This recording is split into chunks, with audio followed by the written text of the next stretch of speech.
Hey pop-up girls! This week we sat down virtually with Taylar Hagan of Sip Shop Eat to get her insight on what it takes to run a successful pop-up and her journey in making Sip Shop Eat the amazing event it is today. Here's what she had to say. So my name is Taylar Hagan, and I am the owner and founder of Sip Shop Eat.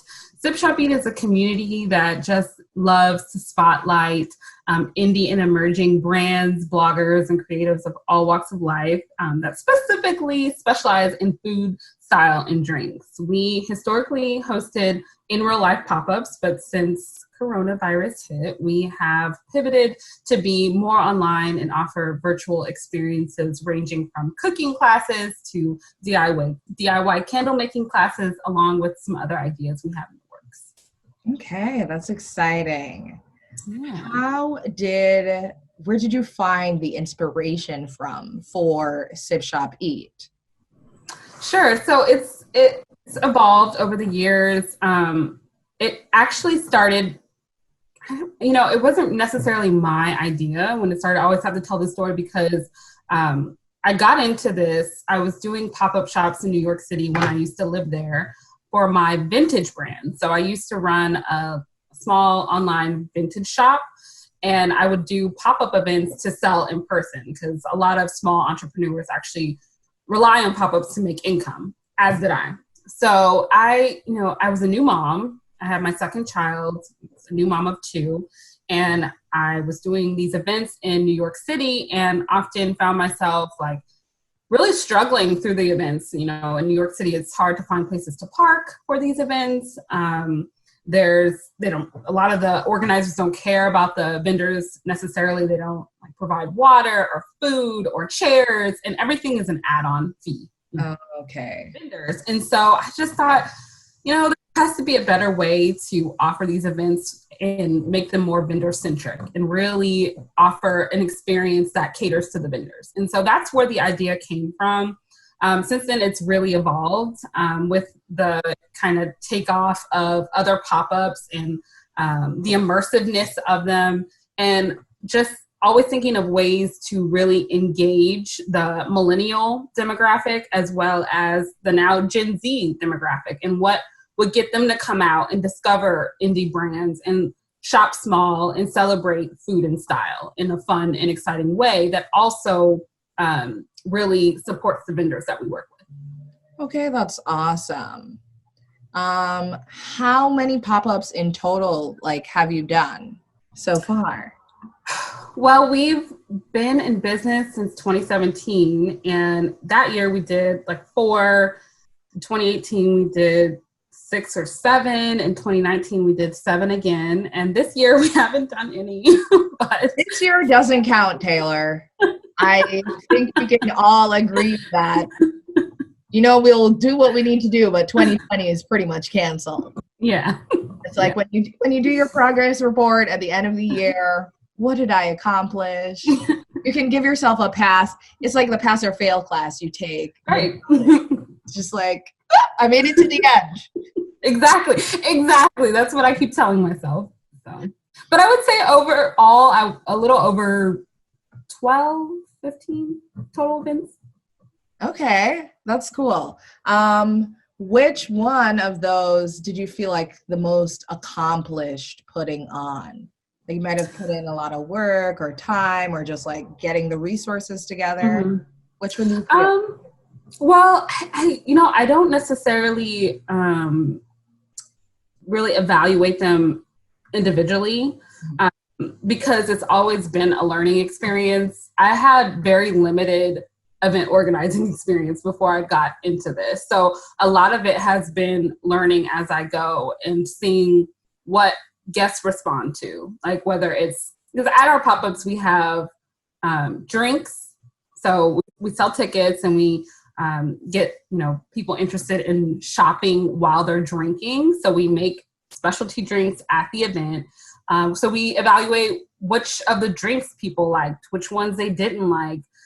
We started offering free popcorn and free cotton candy. And so we look at that, and then we look at we have a lot of installations and photo ops, and we evaluate which ones people liked and didn't like. What made people stay longer versus leave. And then every month has been different. I know when we first started off, we used to have events in August, and New York City in August is not the time to do events, especially with events that are established, that have been around for years, because it seems like the whole city is, looking at that. Like, for example, Afropunk in New York City in August. Don't have an event because everyone's at Afropunk. Exactly. They spend all their money on that ticket. Exactly. And they money for the second ticket weekend. Mm-hmm. This is the main focus. I hear you. Yeah, so it's just been iterations and learning and really being engaged with the guests and the vendors and getting that feedback and trying to make it better every time. Okay, that's cool. That's cool. So you like take little pieces and then you bring what works into the next one and you kind of bring what didn't from the last one, you just leave it alone. Yeah. Okay. All right. So sometimes when you are like in the space or in an event, in that business mindset, you don't like see some of the accomplishments right away, right? Just no. And you know what? I kind of categorize myself as an overachiever. I am very critical over everything. And I kind of wish I paid more attention to the positive sides than the negative sides, because it's like there will be 30 vendors that have had an amazing experience, and one or two will be like, I didn't like this and I didn't like that. I mean, I strongly value feedback. So no feedback is like too harsh or too much for me to find a way to apply it and improve the experience. So I'm fine with that. But I do wish I took more time to just be like, yeah, we did this. Like, we accomplished this. And more people were happy than were unhappy. exactly. Yeah. Taylar, I want you to take some time right now. No pressure. What would you say is the most rewarding part of being an entrepreneur?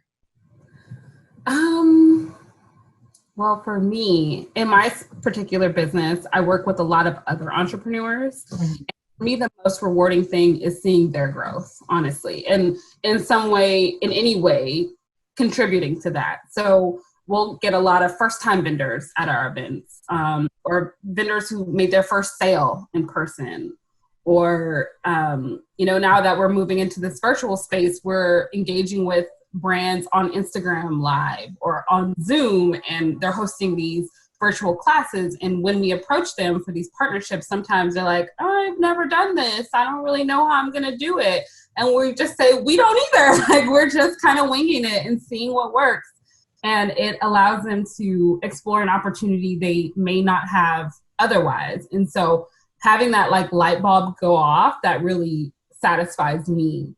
And then aside from that, it's just really pursuing an idea that I had, like a very small idea. And I get a lot of ideas like when I'm watching TV or just, relaxing, these little nuggets pop into my head. And I don't really know the full vision when they start off as nuggets, but then to see it actually happen from concept to experience is very fulfilling as an entrepreneur.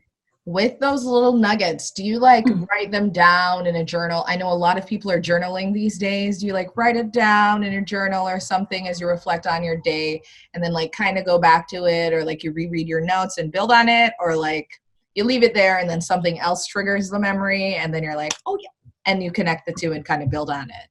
A little bit of both. So I definitely try to journal every day. I've been a journaler before quarantine. So I've actually been journaling probably like when I started my entrepreneurship journey is when I started journaling more frequently. So I definitely get ideas during my like personal time journaling. And then sometimes I have a really good memory. Well, I used to at least. And I could just think of things and go back to it like when I do have my time. So this is my dedicated time to work on my business, and that idea will pop back into my head. Yes. I really rely on a lot of checklists, and I definitely rely on the Notes app in my iPhone. Like if I think that an idea is too complex for me to recall later, I will try to write it down as soon as possible in my Notes app. But sometimes I forget too, and I'm just like, I had a really good idea and now I can't remember it. So I would, recommend all entrepreneurs to get familiar with your Notes app, try to have it open, and if you do get ideas, to pop them in there as soon as possible because you will forget as Right. your business grows and you have all these things going on. I hear that. I know that I need to do better, but I'm trying to find the effort somewhere in the quarantine. Right. This quarantine, it's hard. I definitely feel that my productivity that I'm used to, my organization, all of that has really suffered just being stuck in one place. Yeah. Not being able to connect with other entrepreneurs in person. All that really does like fuel your creativity and expand you. And when you don't have those opportunities, it really makes it hard. Right. You like have to find a new way to express yourself and be creative and be productive in this space that is very familiar because you come home and go out to work like every day, but like doing business in your place of home when you're not used to is like a transition phase. And Yeah. I don't think anybody anticipated having to transition for this long. No. Yeah, that's the part. I think when I first started off, or when this whole thing started, I thought it was going to be so temporary. I was like, okay, well, this will be okay. And all I did was focus on when this was going to end. Mm-hmm. Saying that who knows when this is going to end. I mean, hopefully we won't be here in 2021, but fingers crossed, Right. You just know. I've kind of let go of this will end when, because we don't know. Right. Just work with the now and like try to be as productive as possible in the moment. Exactly. Yeah. Exactly. Do you have a goal for Sip Shop Eat or something that you'd like people to take away from your events, like when they attend? Not as a vendor, but like more as like a guest in the space. A guest. Yeah. So for guests, and we're definitely both channels. Guests are so important to me. Vendors are obviously very important to me. And in terms of guests, that is definitely the experience that I'm always thinking about. When guests come to our events, we want them to feel joy. That's number one. Like we want them to kind of escape whatever pressures they're experiencing in life and discover and experience. Like that is the basis of our business. It's experiential. We want people to experience joy. We want people to be happy while they're there, to make a memory with their friends. A lot of times the guests that come are celebrating a birthday, or they're just, out for a weekend event with their friends. And so we want them to make memories, to be comfortable, to take pictures, and to discover a new brand that they become long-term customers of. That's really our goal. That's awesome. I mean, so staying connected with the community that you've like built through this pandemic has become like more important than ever for business. You said everything's moved online and like you're trying to navigate that space. What have you found to be like the best ways to stay in contact with your Sip Shop Eat community? Well, I'm still exploring that, to be honest. And a lot of it, I think, personally for me, I get this, like, we're so online all the time now, like more than ever. You get this like burnout to not be online. I think the biggest challenge is engaging with your community when they have these barriers as well. So like you have the barriers yourself as the kind of community leader, and all of your colleagues that you're working with have that barrier, as well as the people that you're trying to engage with. Mm-hmm. And so I think, for me, we've maintained our email list and try to make sure that we're getting emails out once a week. We've done our like Instagram Live partnerships with various vendors, so they partner with us for their virtual pop-up. And then just trying to create experiences that people can do at home that do take their mind off of this very trying time, and try to keep, the ticketed experience very low cost, so that, that's not a barrier for people participating. And even if it is, like, we've always just kind of been the type of business that, like, it's not like something we highlight a lot, but like if someone wanted to experience something that we're offering and they couldn't afford it, we're always like willing to be like, yeah, sure, just experience it. We rather you experience the event than say, well, I can't afford it and I can't come or something like that. We've always been that way. It's been like a little secret, but if you have the courage to ask, or you're comfortable reaching out to ask, right, you'll get it. Closed mouths don't get fed, right? Exactly. I think that's exactly like a perfect example of that. As somebody that is like generous and open, and you're creating this environment and you do want to share it, it's like if somebody asks, you are kind enough to just like, come, please enjoy the experience. And, maybe for the next event, they'll be able to like find the money to come back, or if not, recommend it to somebody. So that kind of paying it forward will continue. I'm pretty sure you get good karma. Yeah. So it's just, about connection and really just continuing to show up, whether people participate or not. It's just putting it out there, like, this is a resource.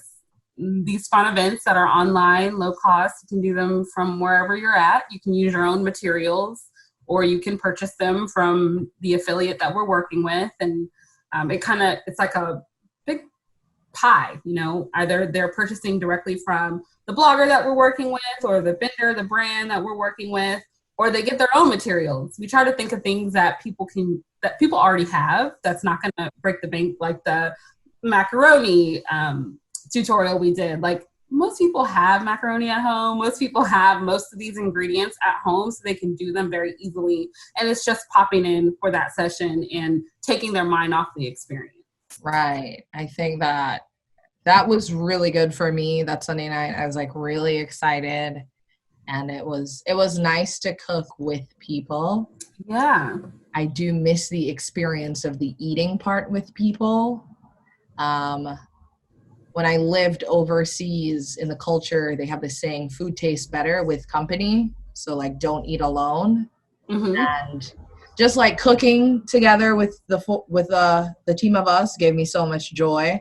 But then I got sad at the eating part. I'm like, damn, maybe we should have stayed online and like had dinner. Yeah, we've actually thought about doing like a virtual brunch, where we have like a menu and everyone comes dressed up and we all get together on Zoom and we eat. I've heard of them. I've heard of other people doing that, but we haven't executed it. But it's definitely in the back of my mind. It's something I want to do. That'd be a good idea. Or like, the recipe of the day is pancakes and bacon. Yeah. We whip that up really quick, shake up your cocktail, or, you really just buy mimosa. Mimosa mix, 2 ingredients, easy. And you guys like maybe even decide on like a conversation kind of topic of the day. So like people that are like, maybe I don't want to cook, but I want to like talk about this, and like as a group, they might like show up for, like, if they don't like one part, they'll show up for like another piece of it. So that is, work on it. I might be there. You know what? The weird thing about the whole Zoom experience that has been awkward is the conversation piece, because we are like bringing together people from all over. Even on our call, we had someone from, I think it was like Massachusetts, and we had New York. You were upstate. The lead blogger was in Brooklyn. I'm in San Francisco. We had someone from somewhere else, and I can't even remember. She never turned her screen on. So it's like, some people are camera shy and they don't even want to turn their screen on, and some people, don't want to really engage in the conversation. So that piece, I think that might have limited us in terms of executing the whole dinner party idea. So, but definitely an idea. All right. I know, right, we talked about being at home and working in the home space. And some people have gotten pretty comfortable with that. Do you have a preference of virtual events versus in-person events? Well, now that we've gone through this whole pandemic experience, I think I'll always keep a component of virtual events a part of the Sip Shopping business model. It definitely allows us to reach more people. The overhead is way cheaper than hosting venues and working with sponsors, and it's definitely something that's a little bit more manageable operation-wise. But I love in-person events, and I can't wait to return to that. I think we'll probably offer less of our in-person events because we were doing quite a bit. 7 events a year is a lot. For us, it's more, at this point, more about very well executed events and quality over quantity. So, and really finding our market. Obviously, New York probably is and always will be our number one market, but we're exploring like Atlanta and Austin, Texas, even as really good communities to launch some of these events in. So good things. I look forward to going back to in real life events. But the thing about it is, for Sip Shop Eat especially, I have not wrapped my head around how to make it COVID-friendly, because people are afraid of, touching things and, mask wearing and all that, and I understand that, and I want to be sensitive to that. But Sip Shop Eat is such a carefree, fun event. I mean, you're drinking and you're like people spill drinks and you're, touching all of the props for the photo ops. It's like, how can we effectively execute this in the COVID-19 environment where everyone's afraid of touching everything and engaging with groups of people? That has been really hard to conceptualize. We can expect to see from Sip Shop Eat moving forward. I feel like you kind of covered that a little bit, but if you don't mind. So definitely more virtual experiences. I'm think of other ideas. We were thinking about some kind of racy ideas, like how to roll weed, just like really fun stuff, like how to do your daughter's hair, how to do your own hair, and like adding hair, for Black women, or whoever wants to join us. It's really out of the box experiences that people can do at home. And so I have a whole list of them. It's really about finding the right partners. And not overextending ourselves, because, it's a 2-person team. So really trying to find, the best way to execute efficiently and really engage, because, as we grow, people are definitely interested in certain things we do. Like yesterday we had the DIY candle making experience, and we had 10 people, and that was so far our highest virtual event. And clearly people like it now. When we first did it, I think we had 3 people. And so, continuing on in that way and seeing what people want to do from home and what's easy and engaging for them. For new vendors, how do they get involved in the Sip Shop Eat community? Where can they find you? So we have a website, sipshopeat.com. That is the hub for everything. For vendors, we have a very specific, like if it's a product-based business or even a service-based business and they want to partner with us and be featured in our virtual shop, we have a whole system for that. For creatives and bloggers and just experiential leaders, we also have a hub where I think it says like host an event or collaborate with us. And basically it's just a quick little form that we ask people to fill out and give us their contact information, their availability, and what their concept is. And then we just go from there and try to organize it and get it out there and promote it. And that's how it works pretty much. Okay, so awesome. sipshopeat.com. Yes. How are you finding the move to San Francisco, or like to California in general? Completely different dynamic. I hear the people are different than New York City folks. Did you in-person events there? Yeah, so we had events planned for this year. We had 3 San Francisco events planned and 1 LA event. We've actually done an event in LA before, and I want to say it was 2018, 2017. I can't remember when we did it, but we had plans to return. It seemed to be like it was going to be very successful. We had almost reached capacity in terms of the vendor partners that we were partnering with. We had sponsors and all kinds of fun stuff planned for that event, but we ended up canceling it. It was supposed to be scheduled for next month in August. But we definitely want to expand to LA. San Francisco is weird.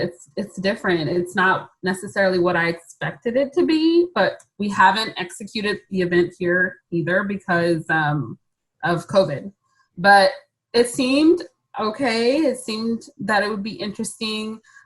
Being that it's like one of the, most expensive cities in the world. Mhm.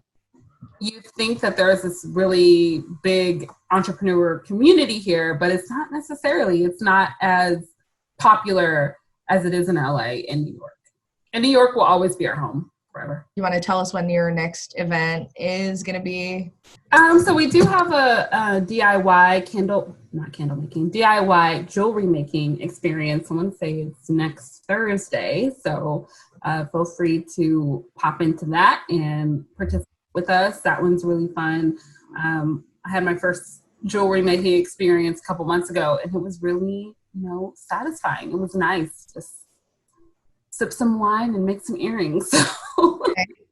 Yeah. So I definitely encourage everyone to participate in that. Other than that, just subscribe to our email list and stay on top of what we have to offer. And, we always have something to offer, even if it's not necessarily an experience. If it's just like telling people about a new brand to experience or some new food to order, like there's always something for someone a part of social media. That's what we love about it. Thank you so much for taking the time out of your day today. We definitely want to commend you on your hustle, as we say. Thank you. I don't know if they use that out in Cali. We do. Okay. Worldwide term. Yes. So yeah, just unfollow. Thank you. You guys too. Thank you so much.